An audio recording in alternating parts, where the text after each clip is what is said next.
All right, chemistry. I'm going to go through the answers to the Unit 4 review. So hopefully this is helpful to you if you're watching it. And here we go. All right, so the first part we'll talk about in class. If you're in cohort B, we'll talk about it tomorrow. Cohort A, we already talked about it. But this is just a list of kind of the different content that's on the test. And then here's a solubility rules table. Okay, and you should probably have this for reference. You can Google it or maybe have a copy of this assignment open when you take the test. And let's go through these questions. Okay, so number one, it says, which of the following are insoluble in water? Circle all that apply. Okay, so I look and I find the ones that fall in the insoluble list. So lithium falls up in the top of the soluble compounds, so I'm going to cross that one out. Lithium sulfate. Copper 2 chloride. Copper doesn't show up on this list, but chloride shows up here in the soluble ones, and it's silver, mercury, and lead are the exceptions. Well, copper's not an exception. Copper 2 phosphate. So phosphates are generally insoluble unless they contain alkali or ammonium. So this one would be insoluble. And sodium hydroxide. Sodium falls up in the soluble compounds, so this one would be soluble. For each combination of ions, would a precipitate form, yes or no? Well, phosphate is usually insoluble, right? We just did one like that, unless it's partnered with ammonium. So here's an exception. So this would be soluble. So I'll say AQ. So no precipitate. Barium and hydroxide are generally insoluble, except for if they're partnered with an alkali or barium. So in this case, barium and hydroxide, right? That's an insoluble or a soluble exception to the insoluble rule. So this is a soluble. And then copper hydroxide, this one's the same hydroxide, except this time there is a precipitate that forms, so we mark it with an S. So if copper and hydroxide come into contact with each other, they form a precipitate.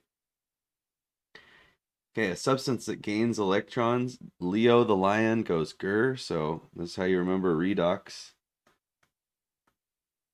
Gains electrons is reduction, so is reduced and serves as the oxidizing agent. Oops.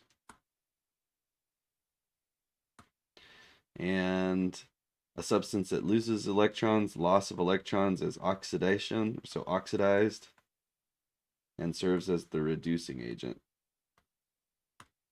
And I should just point out right now that my pen is working beautifully, so maybe I just need to talk nice to my pen to keep it going. When pure iron metal reacts to form Fe3+, the iron has been reduced or oxidized. So if iron ends up going to Fe3+, the only way that that can happen is if it loses, 3 electrons. So here, right, the charge is neutral. And if it gives up 3 of its electrons, well, then the charge becomes a positive 3. So this is called oxidation. Right, so I can circle oxidized. So if something goes up in charge, if it goes from neutral to positive, then that's oxidized. If it goes down in charge or goes like more negative, that's reduced. Okay, and it has to do with electrons being gained or lost. All right, the next ones are the important ones. They're a little tricky. It says write or complete and then balance the following chemical equations. Use S, L, G, or AQ for each chemical species. Indicate the type of reaction. Okay, so you got to classify them at the end. All right, so number 5, nitric acid reacts with copper metal and forms hydrogen gas and copper 2 nitrate. Nitric acid, so nitric becomes nitrate, so nitrate's NO3 minus. I looked that up. NO3, sorry, with a negative charge. Just not to confuse it as a 3 negative. And since it's an acid, I throw one H in front. Because the H is positive and balances out the nitrate. So I've got HNO3 And this acid, I know it doesn't say it, but all acids are usually dissolved in water. Okay, plus copper metal, Cu. And since it's just copper, it's probably just a chunk of copper, solid. Forms hydrogen gas. So here's a tricky part. Hydrogen gas is a diatomic gas, so I write it as H2. And then copper 2 nitrate. So copper 2 plus and NO3 minus combine in a 1 to 2 ratio. So I write out the formulas. I haven't balanced it yet. I'll do that in a second. I just write out what I've got. Oh, and I should put copper nitrate. It doesn't tell us whether it's soluble or insoluble, so actually I should refer to my solubility rules. If you go look, all nitrates are soluble, so I could put AQ. Okay, so to balance this one, it looks like I have 2 hydrogens on both sides. So I throw a 2 to balance it. And I think I'm done. I've got 2 nitrates, right? 2 hydrogens, 2 nitrates. There's 2 nitrates over here and 1 copper. So that's balanced. Okay, and it says classify it. Well, in this case, I look and maybe I see 3 different species. I see some hydrogen, I see some nitrate, and I see some copper. And on the other side, it looks like the nitrate is now partnered with something different. So it's partnered with copper here. It was partnered with hydrogen in the acid. So what's happening is there's a single replacement reaction occurring. And since copper is a positive cation, and since acids contain an H plus ion, and since those are what's swapping places, we say that this is cationic. Oops. So the positive parts of the chemical formulas, right? Those are the ones that are swapping, so we refer to it as cationic. Okay, so here you go. It's a lot to digest. There's the balanced chemical equation, and we classify it as single reaction cationic. Okay, I had mentioned that hydrogen is diatomic, so you might want to have these just off to the side somewhere. Anytime you refer to, say, one of these compounds or elements, then you know that you need to write it with a 2. So hydrogen is diatomic, nitrogen, oxygen, and then the halogens, fluorine, chlorine, bromine, and iodine. They all like to partner with themselves. So if you see one of those in a problem, like it says nitrogen is formed, make sure you write N2. Or you see bromine is formed, it's Br2. Okay? But like copper, in this example, copper is not diatomic. It's just a stable atom. So copper exists as just Cu, just one of them. So you would never put a 2 next to copper. Okay. The next one. This is one we haven't talked about a lot. We mentioned it when we did our POGL. It's called the combustion reaction. And the way I know that, this is a hydrocarbon. Right? And then oxygen gas. Well, when you react a hydrocarbon with oxygen gas, right, you're basically burning something. And so when you burn a hydrocarbon, you always form CO2 and water vapor. So you get carbon dioxide and water vapor. And then to balance a combustion reaction, you balance the carbons and hydrogens first, and then you balance the oxygens last. So carbons, I would balance with a 6. That makes 6 on both sides. Then I balance the hydrogens. I need 7 water vapors. That makes 14 hydrogens on both sides. And then adding up the oxygens on the right, I have 12 of them there. And I have 7 of them there. So 12 plus 7 is 19. So I know this is a little weird. I'm going to put 19 halves, right, times O2. And what that gives me is 19 oxygens on both sides. Okay, now if that bugs you, we just doubled this, okay, in the past. So I could rewrite this as 19, and then I need to double, oops, the 6. and then I need to double the 7. So if you add these up right now, I have 38 oxygens on the left, and I have 12 times 2, which is 24, plus 14. I also have 38 oxygens on the right. Okay, so that one is balanced now. And again, that's called a combustion reaction. And I reviewed the test. There's actually no questions about combustion. But, I mean, it is a really common reaction. It's what we do when we barbecue with a propane stove. It's how we heat our houses with natural gas. It's how we burn octane in our cars. It's how our body burns sugar. So combustions are a really important reaction. They don't show up on the test, so we're not talking about them. Okay. They also are a redox reaction. Okay. The next one, magnesium hydroxide plus hydrobromic acid. I hope whenever you see an acid, you kind of think this could be a neutralization. So the way you double check to see if this is a neutralization is you look for an acid. Well, there's an acid because it has an H in the front. And then you look at the other chemical species and you look for hydroxide. So right away, I know that this is double replacement neutralization. Okay, and a neutralization is an acid plus a base. So I've got my acid, I've got my base. I do my double replacement. So here I can write out the ions, H plus, Br minus, Mg2 plus, and OH minus. So those are my 4 ions, right? 2 cations, 2 anions. What I do is my double replacement. So I partner each ion up with somebody different. So magnesium can partner up with bromine, but the charge is 2 plus on the magnesium and 1 minus on the bromine. So I need MgBr2, okay? And I should probably go look if it's soluble or aqueous. So if it's soluble or insoluble.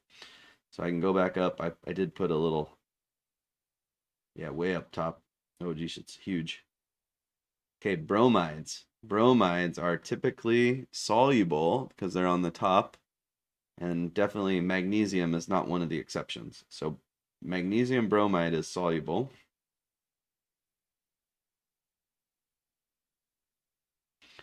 All right, AQ.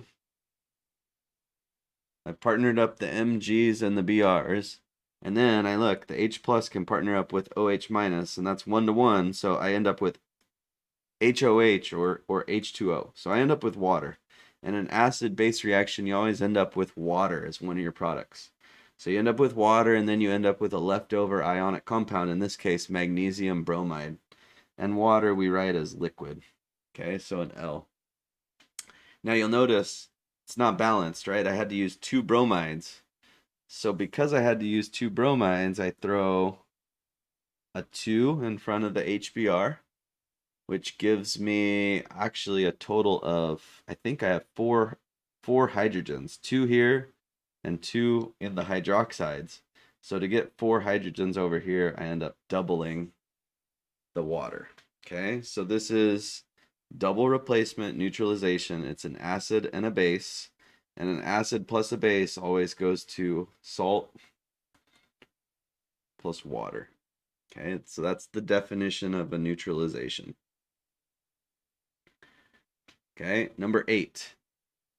I've got 2 chemical species, aluminum and oxygen gas. The only thing you can do when you have 2 chemical species, neither are ionic compounds, there's no big covalent molecule, it's just 2 simple elements, is you can combine them in a combination or a synthesis reaction. So synthesis reaction is what we were calling them, but they're also called combination reactions. And you look, this is a metal, oxygen's a non-metal. So you're like, okay, I know that those form ionic compounds. So what's the charge of aluminum when it becomes an ion? Well, you look, it's in group 5. So it's in group 3. It's gonna lose 3 electrons. So this is gonna prefer to be aluminum 3 plus. And oxygen is in group 6. So it's gonna prefer to be a 2 minus. Now don't worry that there's two of them, right? Oxygen just always comes in twos, but we're going to balance it later. Right now we have to balance charge. So that's the big thing, is when you put things together, you balance the charge first. Then you go back and you balance the overall equation. So in this case, 3 plus 2 minus, this forms Al2O3.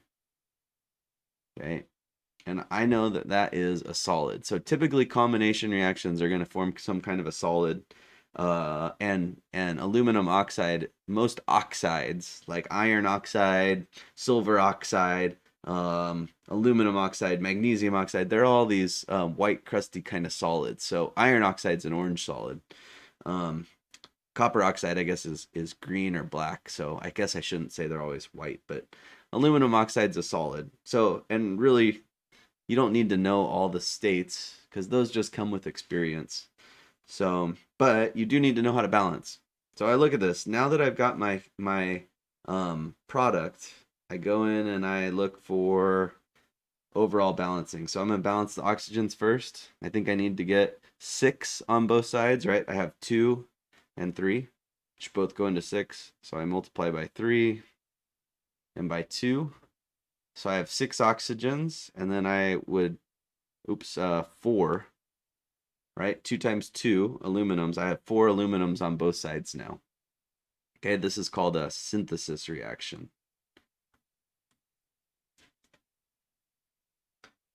All right, number 9. Got a couple more to go. Aqueous solutions of barium nitrate. Barium. Again, I'm just looking these up on my ion sheet. Nitrate, NO3, and sodium phosphate combine to form a precipitate. All right. So let's write out barium nitrate. Barium nitrate to balance the charge. This one, it tells us they're aqueous. Plus, I need 3 sodiums to balance out the phosphate. Okay, so that was all based on charge, right? And it says they combine to form a precipitate. So if I see the word precipitate, or better yet, I see 2 ionic compounds, cation, anion, cation, anion, I know that they're going to do a double replacement. So I swap partners. So barium is going to partner up with phosphate. So let's see, it would take 3 bariums to balance out 2 phosphates. And then sodium nitrate combine in a 1-to-1 ratio because their charges, right, are opposite. So NaNO3.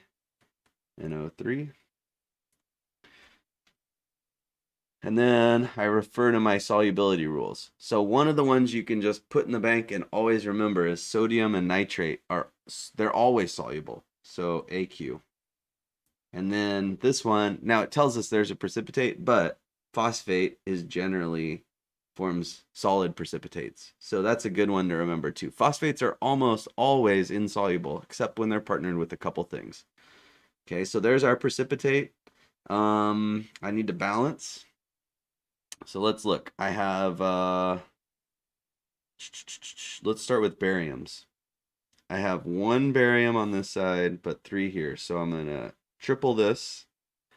That gives me 6 nitrates, right? 3 times 2. So I need 6 nitrates on this side. So I throw a 6 in front. Well, that gives me 6 sodiums. So to get 6 sodiums, I throw a 2. And that gives me now 2 phosphates. So I just double check, and there's definitely 2 phosphates on the other side. So sorry, I'll zoom out to get the whole thing. This is called a double replacement precipitation.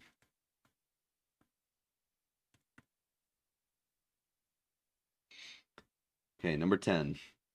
Sodium bicarbonate decomposes to carbon dioxide, water, and sodium carbonate. Sodium, I look up. Bicarbonate, I look up. Bicarbonate's confusing, but it's on your list. Just the bicarbonate is just part of the name. It's HCO3 minus. So sodium bicarbonate is baking soda. So this one is the exact same reaction that happened in your lab. So I have baking soda.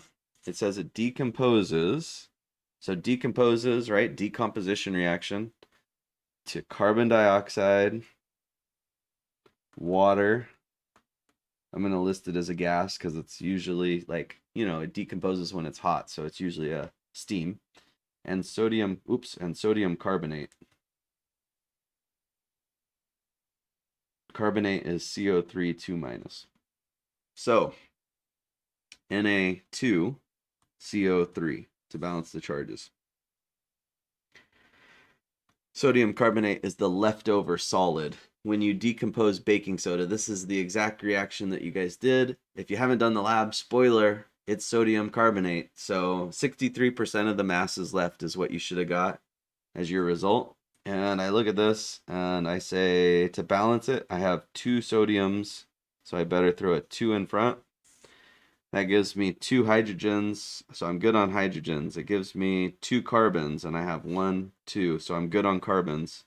And it gives me 6 oxygens, and I'm good on oxygens. There's 6 on both sides. So that is the balanced chemical reaction. This is called a decomposition. And that happens when a chemical breaks down. A single compound breaks into multiple parts, decomposition. Number 11. Chlorine gas reacts with the solution of sodium iodide in an anionic single replacement reaction. This one, it already tells you what happens. So it says chlorine gas reacts with the solution of sodium iodide. So Cl2 gas, because it's diatomic. Chlorine gas reacts with the solution of sodium iodide. Na plus, I minus. That's NaI. And solution means aqueous. It says it does a single replacement. Now you got to remember, right? Chlorine likes to be Cl minus. It likes to be chloride. So in the event that it's chloride, right, we know that the chloride and the iodide are going to switch, making it anionic, and the chlorine is going to partner up with the sodium. So I end up getting iodine, which is I2, okay, also diatomic. Turns out probably this one's, it doesn't really matter what we say. I'll just say it's a gas, right? Iodine's kind of a weird thing. It forms a purple gas. It also forms a purple crystal. But yeah, we'll just list it as a gas for now. Plus NaCl. 1-to-1. So I balance it. I need to get 2 iodines and 2 chlorides. And, and sorry, since this is in solution, maybe this is still in solution. So there is our anionic single replacement reaction. Again, the chlorines and the iodines are swapping. So the sodium gets partnered up with something new. Okay, and the last one, sulfuric acid is neutralized with potassium hydroxide. Sulfuric becomes sulfate, SO4 2-. Acids have H+.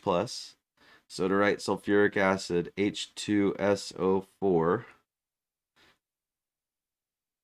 Okay, dissolved in water, that's sulfuric acid, plus potassium hydroxide, K plus and OH minus, KOH, aqueous. Okay, so sulfuric acid is neutralized with potassium hydroxide. I know that there is a double replacement because I have 2 ions and 2 ions reacting. So I end up getting, let's see, I could write the salt first. Potassium is going to partner up with sulfate. So potassium, sulfate, right? 2-to-1 charge ratio, based on charge ratio. Potassium sulfate, we'll look up its solubility in just a second. And then plus, right, the OH and the H form water. And here's a little trick.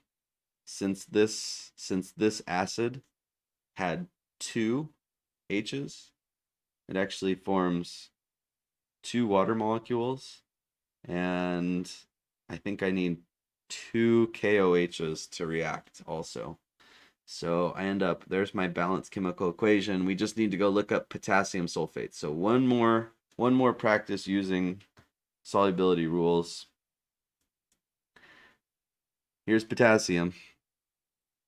It's always soluble and there are no exceptions. Also, you could double check. It says sulfates are soluble. And since potassium doesn't show up on a list of exceptions, you know that potassium sulfate is soluble. And the big thing, soluble, you write AQ. Insoluble, you write solid. So in this case, everything's soluble. So I go down and I write AQ. And water, to be proper, water is the liquid that everything's dissolved in. So there's our double replacement neutralization.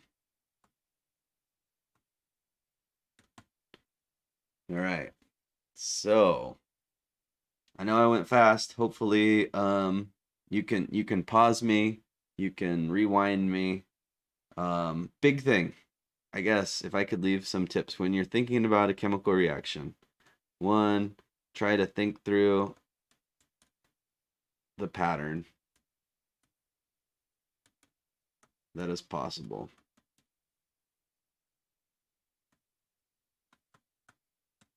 Right? So those were things like, you know, AB plus C goes to AC plus B. That would be like single replacement. Maybe, oh, you know, what if it was AB plus C goes to CB plus A? Those were like cationic and anionic, right? In this case, it looks like the B and the C were swapping, and in this case, the A and the C were swapping. So maybe B and C are both like the anions, but A and C are the cations. So I don't know, like you can look at the charges of certain things and determine what kind of single replacement, or maybe it was just ABC breaks down into AB plus C. Well, then you know it's a decomposition. Okay. So anyways, there's way more patterns than that, but kind of think through what's gonna happen. Okay, then look at the ions and the charges. Okay, so you need to look up like chlorides and sulfates and look at, is it a +1 or a -2, or, you know, look at all the charges, and then you have to write the chemical formulas.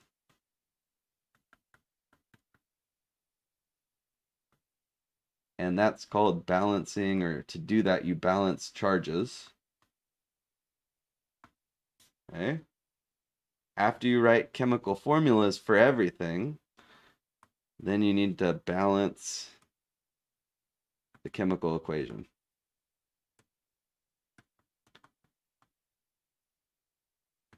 Okay, and just so we're clear, on step 3, you're balancing the charges using subscripts. So you're changing the number of ions, the number of atoms, and you're balancing the charges with subscripts. Once you're done with the subscripts and everything's balanced by charge, then you go back and you balance the chemical equation and you use the coefficients. And that changes the whole number of the chemical species, the whole chemical compound, not just individual ions or individual atoms. And the coefficients are always the last thing, right? You have to have the chemical formulas correct before you balance the equation. So, and then, you know, double check that everything worked with your with your scheme, okay? The reaction pattern and the reaction scheme. So, hopefully this was helpful. Anyways, I'll see B cohort at some point soon, probably tomorrow. And then if I don't see you, remember, test at 12:20 on Friday. If you have a conflict, please let me know in advance. But yeah, I'll talk to you guys later.